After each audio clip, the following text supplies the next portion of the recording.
Hello, good morning, welcome back to standard 7th। बच्चों, आज हम एक नया चैप्टर शुरू करने जा रहे हैं जिसका नाम है लाइंस एंड एंगल्स। ये चैप्टर नंबर 5 है आपकी NCERT टेक्स्ट बुक में। तो बच्चों, इस इंट्रोडक्टरी पार्ट, इस चैप्टर का जो इंट्रोडक्शन पार्ट है उसका वीडियो मैं आज आपको भेजने जा रहा हूँ। तो इस इंट्रोडक्शन पार्ट को बहुत ही अच्छी तरह से समझना, क्योंकि इसके बेस पर ही पूरा चैप्टर है।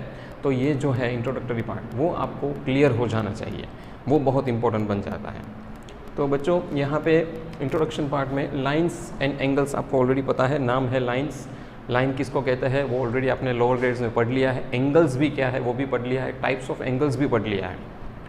तो लाइंस और टाइप्स ऑफ एंगल्स, तो लाइंस और एंगल्स के बारे में हम थोड़ा और डिटेल में, ये जो आपका 7th स्टैंडर्ड है उसमें थोड़ा और डिटेल में जाएंगे। तो वहाँ पे उसने थोड़ा और डिटेल में समझाया है कि इसका क्या उपयोग है, कितना प्रैक्टिकली हमें काम आता है, उसके बारे में बहुत अच्छी तरह से इसमें समझाया है। तो लाइन और लाइन सेगमेंट क्या है ऑलरेडी हम डिस्कस कर चुके हैं लोअर ग्रेड में। फिर भी एक बार बता दूं कि लाइन जो डॉट्स है, वो बहुत सारे डॉट्स को मिलकर एक लाइन बनती है इस तरह से, जिसको हम लाइन कहते हैं।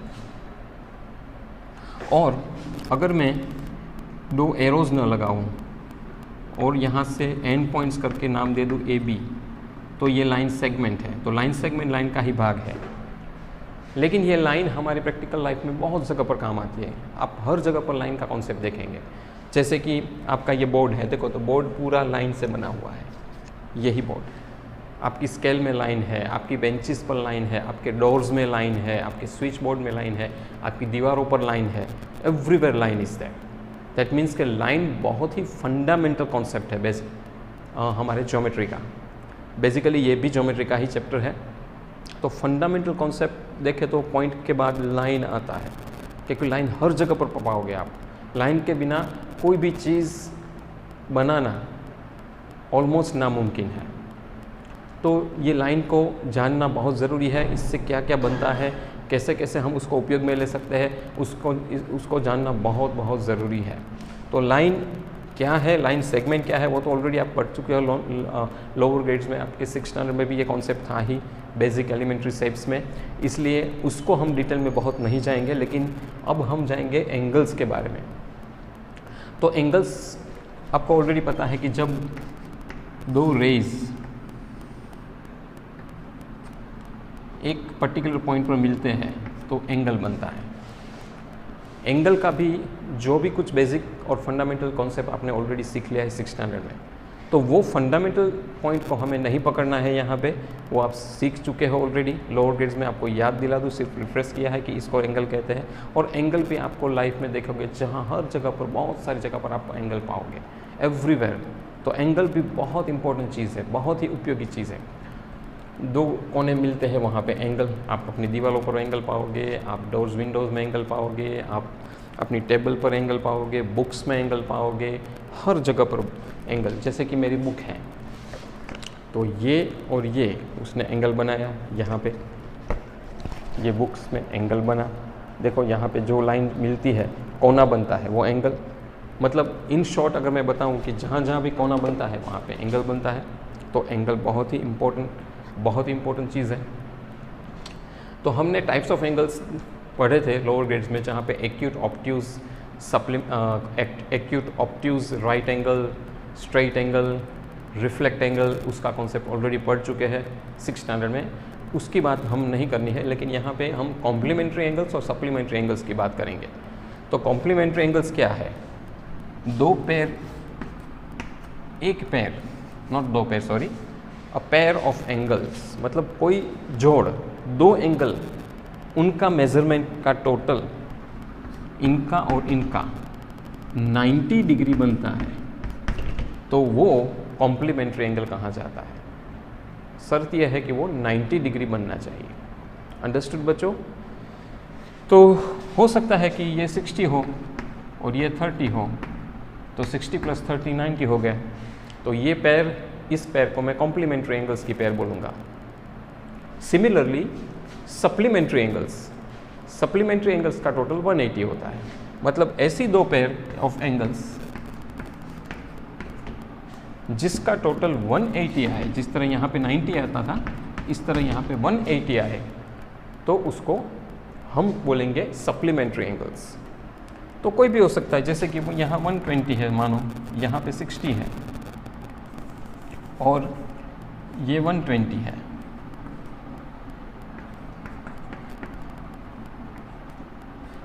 तो इन दोनों को सप्लीमेंट्री एंगल बोलेंगे।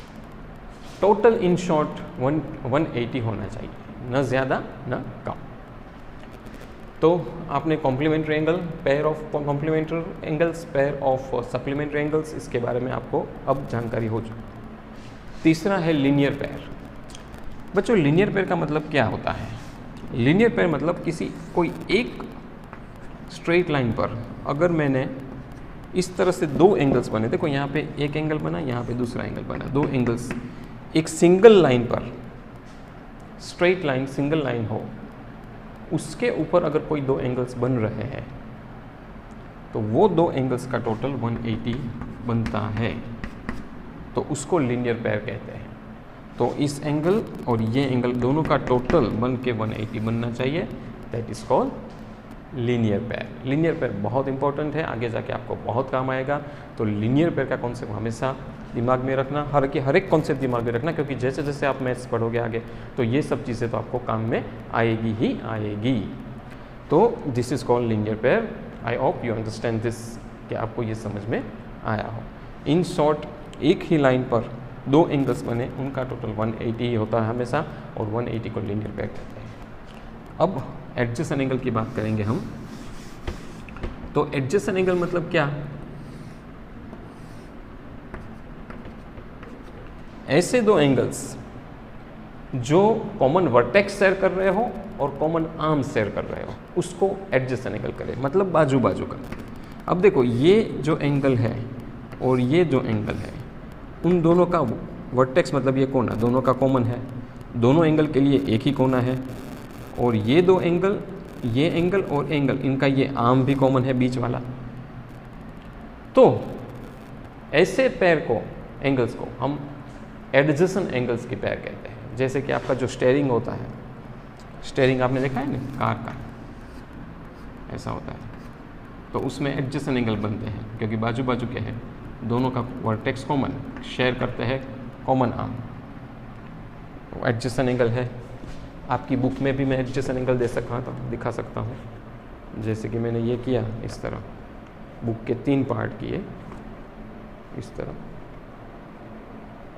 ये, तो देखो बीच वाला कॉमन आर्म है, दो एंगल बन रहे हैं, दैट इज एडजेसेंट एंगल्स। तो adjacent angles common arm, common vertex, but not common interior points, remember, क्योंकि अगर मैं यहाँ और यहाँ, इन दोनों के इंटीरियर पॉइंट्स अलग हैं। समझ गए? अब आया last point, vertically opposite angles. Vertically opposite angles क्या है? अगर मैं इस तरह से दो इंटरसेक्टिंग लाइंस बनाऊं,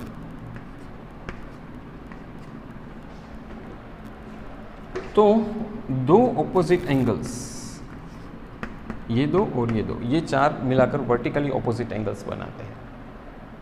वैसे तो हाँ, दूसरी इसमें बात यह है कि जो ऑपोजिट एंगल्स होते हैं उनका मेज़र हमेशा सेम ही होता है। जैसे कि अगर यहाँ 55 है तो यहाँ 55 ही होगा, यहाँ पे 180 है सपोज, तो यहाँ 180 ही होगा। ऑपोजिट पेयर में ऑपोजिट एंगल्स के, वर्टिकली ऑपोजिट एंगल्स के मेजरमेंट सेम होते हैं, और चारों एंगल का टोटल 360 ही होता है, उनसे ज़्यादा ना कम।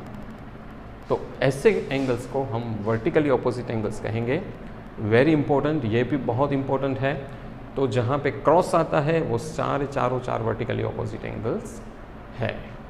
तो बच्चों आज का इंट्रोडक्टरी पार्ट में इतना ही। अगला वीडियो मेरा एक्सरसाइज से होगा, तो इंट्रोडक्टरी पार्ट को अच्छी तरह समझना, और उसके जो खास पॉइंट है वो आपकी टेक्स्ट बुक है, उसमें से आप नोट डाउन कर लेना नोटबुक में, that is called your introduction part. और फिर हम एक्सरसाइज, मेरा अगला वीडियो आपको एक्सरसाइज से रिलेटेड होगा। Thank you very much for listening me. अगर कोई डाउट हो तो मुझे ज़रूर बताना।